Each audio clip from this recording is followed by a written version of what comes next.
I'll never forget how quiet the room felt before she spoke.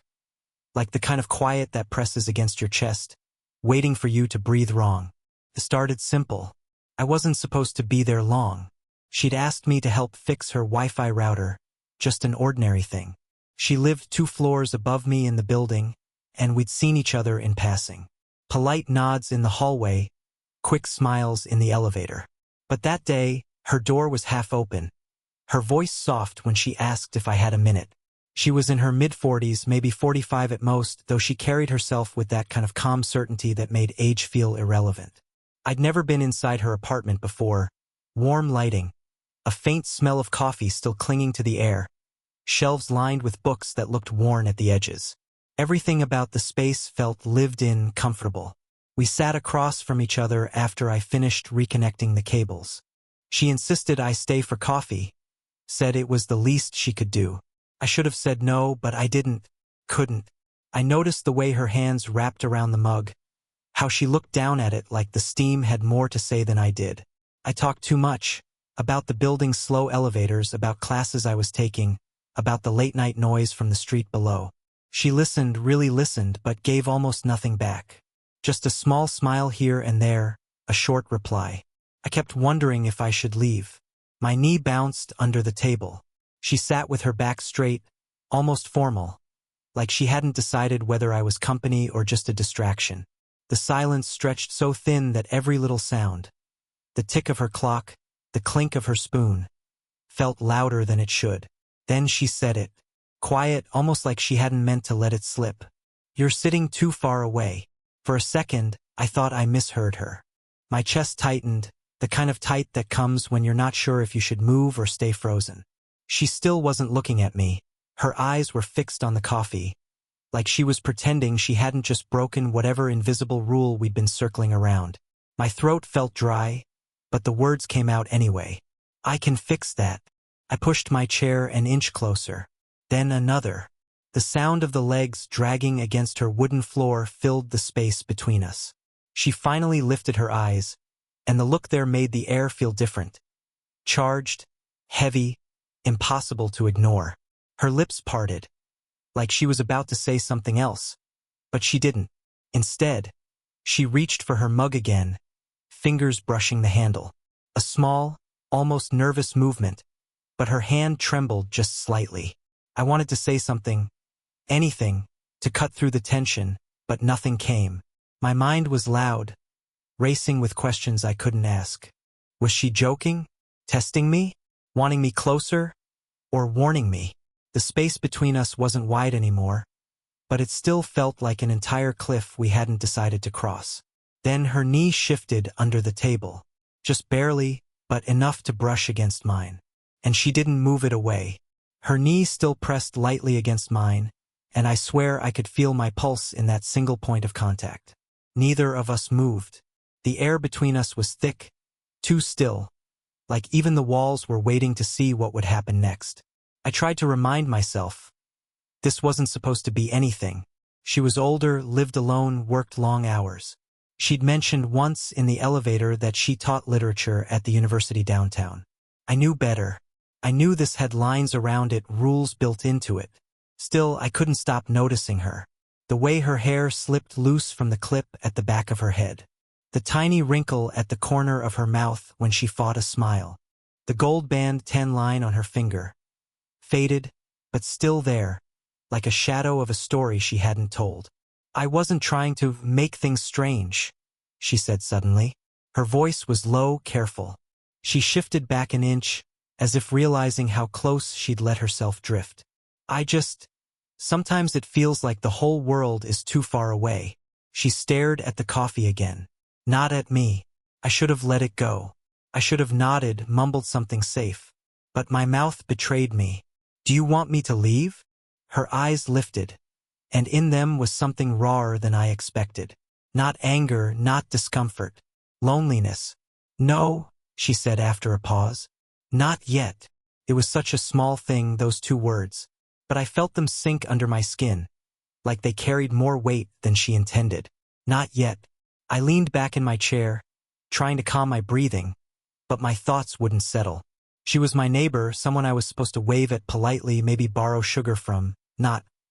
This, not sitting here with her knee against mine and her voice breaking open in ways she probably didn't want me to hear. The clock on the wall ticked loud in the silence. She rubbed her thumb over the rim of her mug, over and over, like she needed something to hold on to. Finally, she spoke again, almost a whisper. My husband used to sit where you're sitting. Every morning. Same coffee, same table. Then one day, he stopped coming back. I didn't breathe for a moment. The tan line, the quiet, the careful way she held herself. Suddenly, it all made sense. I'm sorry, I said. And it sounded useless, too small for the weight in her words. She shook her head quickly, like she regretted saying it at all. You didn't ask for that. Her shoulders stiffened, and she gave me a quick smile that didn't reach her eyes. But her hand moved, almost without thought, resting lightly on my arm across the table, just long enough to blur every boundary I'd been trying to keep straight. And then, stay a little longer, she said. Her words lingered in the air. Stay a little longer. I nodded, though I didn't trust myself to speak. My arm still tingled where her hand had rested, brief but enough to undo me. I told myself I should set the mug down, make some excuse about needing to get back to my place. But I didn't. I stayed because she asked. She leaned back in her chair, studying me.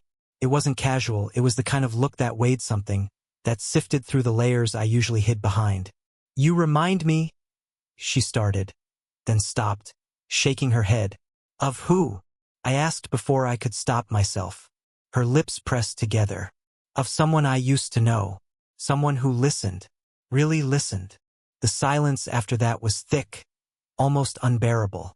I wanted to say something, anything, but instead I reached for my mug, knocking it slightly. Coffee sloshed over the rim, dripping onto the table. Sorry, I muttered, fumbling for a napkin. She reached out at the same time. Her fingers brushed over mine, lingering longer than they needed to. Just skin against skin, warm, deliberate. I froze, staring at our hands. She didn't pull away, and neither did I. That's when the sound cut through the air. A knock at her door. We both jerked our hands back. My heart slammed against my ribs as her head turned toward the entrance.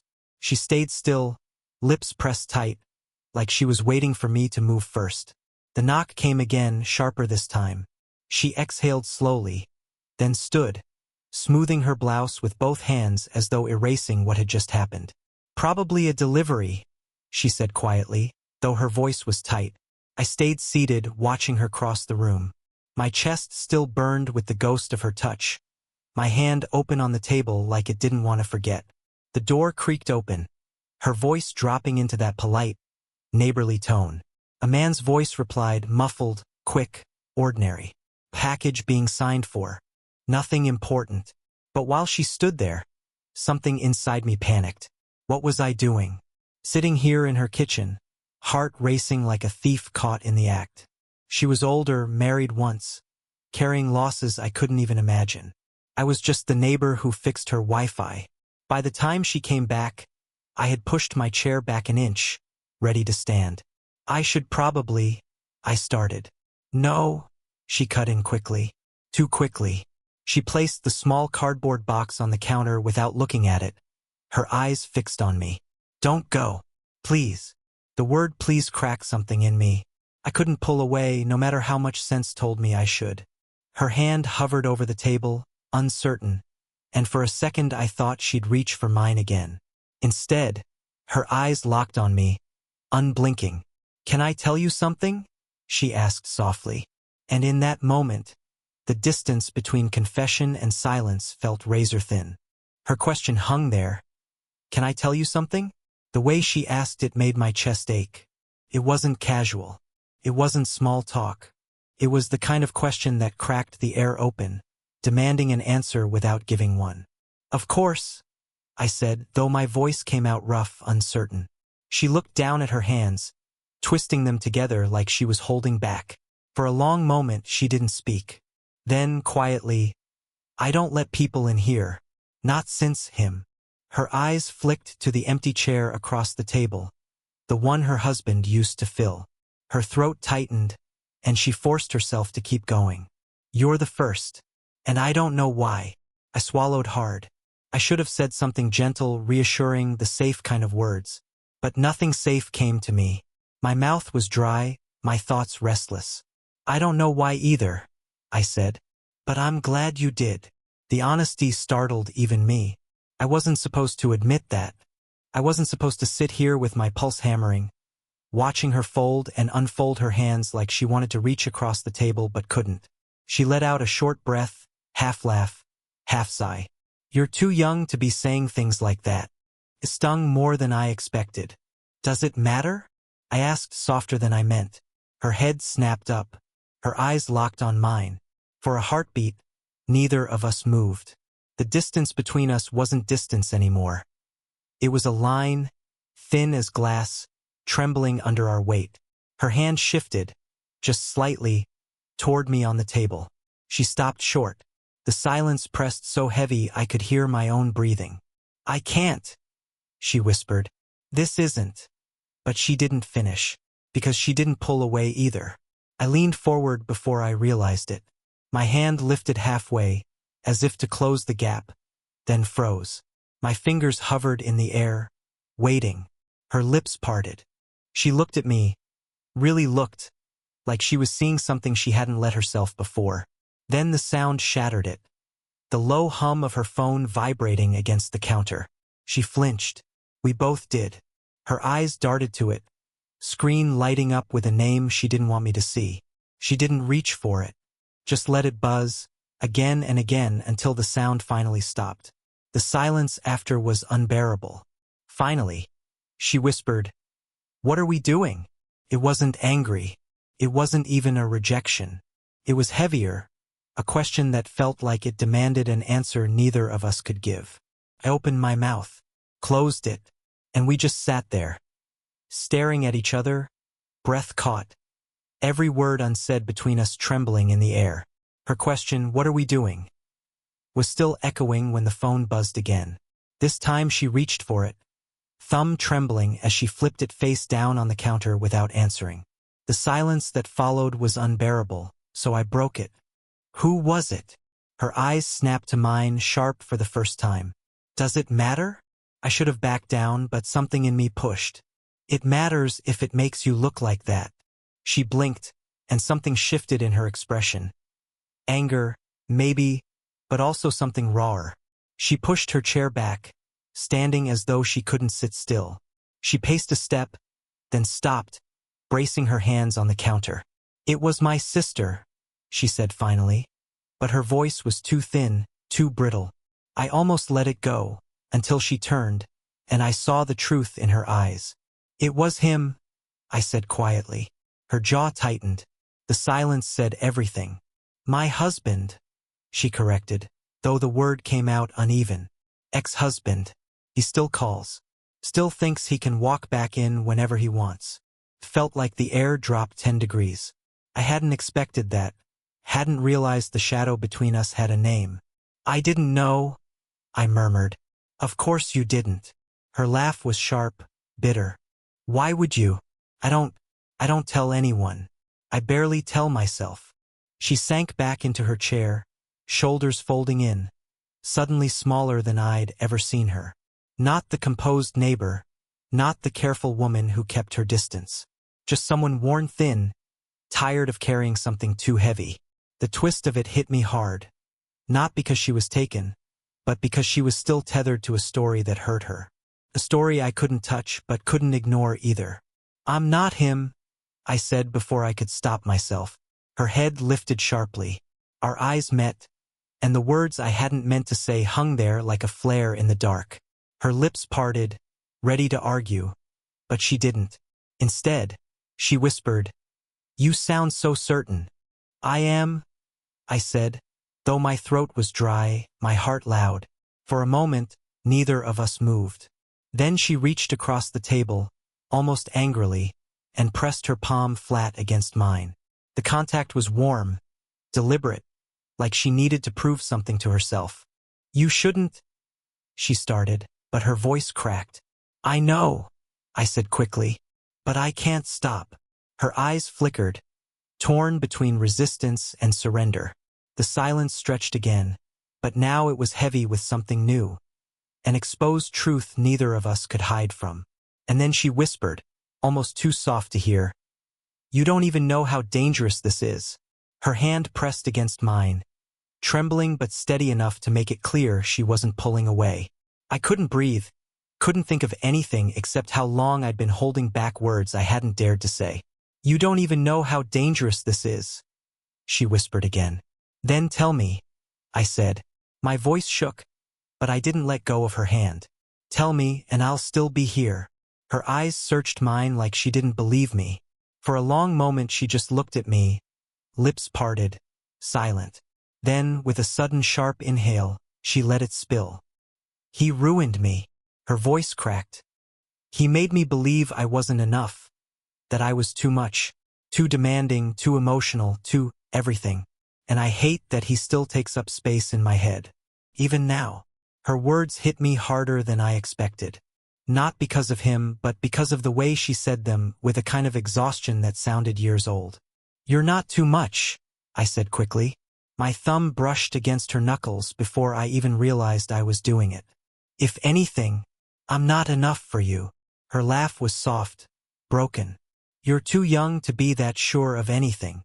"Maybe," I admitted, "but I'm sure about you." The silence that followed wasn't heavy this time. It was fragile, like glass that could break if we moved wrong.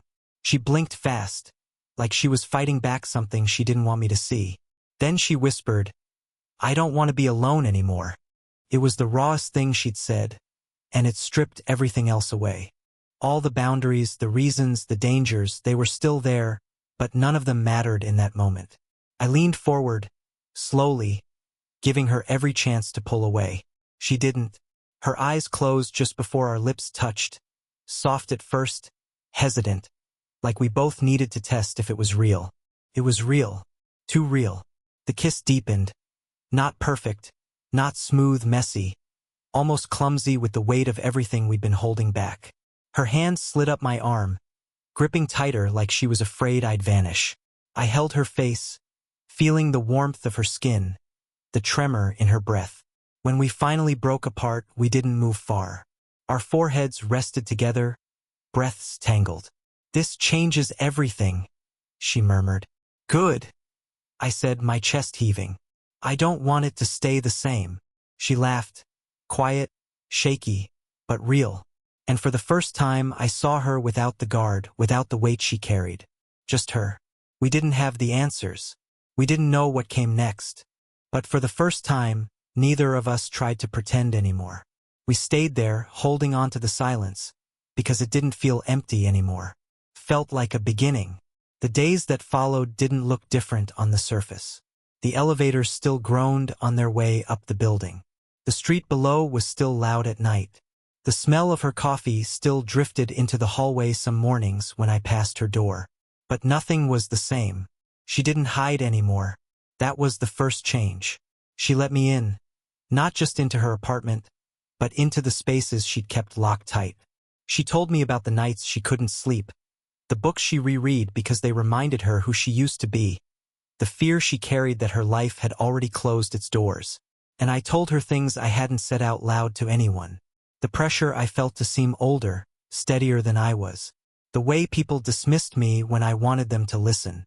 The quiet truth that I wanted to matter to someone. We never named what we were. Not at first. Maybe because naming it would mean testing it against the world. And for now we wanted it just for ourselves. It wasn't perfect, it couldn't be. She still hesitated sometimes. Still pulled back as though the weight of what we'd done pressed too heavy on her. And I still wrestled with doubt, with the way people might look at me if they knew. But here's what changed, we stopped pretending. The night she called me again, just after midnight, her voice unsteady, I didn't hesitate. I went upstairs. She didn't need to explain. She just opened the door, and I stepped in, and that was enough. She said once, in a whisper, "You don't save me." "I know," I told her, "but I don't want you to keep saving yourself alone." That was the difference. Not rescue, not repair, just presence. just being there when it would have been easier not to be. The ex-husband called less often after a while. The name still lit up her screen sometimes, but she stopped flinching. She stopped letting him take up space in her voice. And slowly, I saw her shoulders loosen, her laughter come easier. For me, the change was simpler. I stopped asking if I was too young, if I was enough. Because when she looked at me across that table, or when her hand found mine without words, the question didn't exist anymore. We crossed a line that night, yes, but more than that, we decided not to step back. And that's the story. Two people who shouldn't have, who almost didn't, but who chose to. And if you're listening, maybe that's the only thing worth remembering. Sometimes the rules we're told to follow are nothing compared to the chance to finally be seen.